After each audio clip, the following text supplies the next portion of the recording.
ಸ್ನೇಹಿತರೆ, ನಾಯಿಗೆ ಹುಚ್ಚು ಹಿಡಿಯುವುದು ಹೇಗೆ, ಇದರ ಬಗ್ಗೆ ಸಂಪೂರ್ಣವಾದ ಮಾಹಿತಿ ಈ ಒಂದು ವಿಡಿಯೋದಲ್ಲಿದೆ. ಮನುಷ್ಯ ಸಾಕುವ ಪ್ರಾಣಿಗಳಲ್ಲಿ ನಾಯಿ ಕೂಡ ಒಂದು. ಆದರೆ ಹುಚ್ಚು ಹಿಡಿದರೆ ಅದಕ್ಕಿಂತ ಅಪಾಯಕಾರಿಯಾದದ್ದು ಮತ್ತೊಂದಿಲ್ಲ. ಹುಚ್ಚು ನಾಯಿ ಕಡಿದಾಗ ಸರಿಯಾದ ಚಿಕಿತ್ಸೆ ಪಡೆಯದಿದ್ದರೆ ಸಾವು ಸಂಭವಿಸುತ್ತದೆ. ನಾಯಿ ರೇಬಿಸ್ ರೋಗದಿಂದ ಬಳಲುತ್ತಿರುತ್ತದೆ. ಅದು ಹುಚ್ಚು ನಾಯಿಯಾಗಿರುತ್ತದೆ. ಇದು ಒಂದು ಸೂಕ್ಷ್ಮ ರೋಗದಿಂದ ಉಂಟಾಗಿರುತ್ತದೆ. ಇದು ಗಾಳಿಯಿಂದ ಅಥವಾ ಕೆಲವು ಕಾಡು ಪ್ರಾಣಿಗಳಿಂದ ಹರಡುತ್ತದೆ.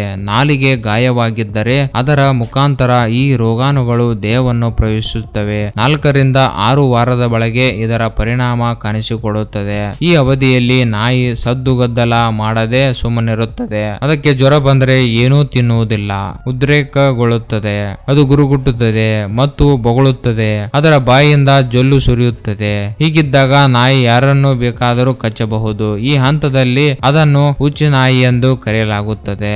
ಇಂತಹ ಲಕ್ಷಣ ಕಾಣಿಸಿಕೊಂಡರೆ 3 ರಿಂದ 5 ದಿನದ ಒಳಗಡೆ ನಾಯಿಯು ಸಾಯುತ್ತದೆ. ಈ ಒಂದು ಮಾಹಿತಿ ನಿಮಗೆ ಇಷ್ಟವಾಗಿದ್ದರೆ ಲೈಕ್ ಮಾಡಿ, ಸಬ್ಸ್ಕ್ರೈಬ್ ಮಾಡಿ, ತಪ್ಪದೇ ತಮ್ಮ ಬಂಧು ಮಿತ್ರರಿಗೆ ಶೇರ್ ಮಾಡಿ.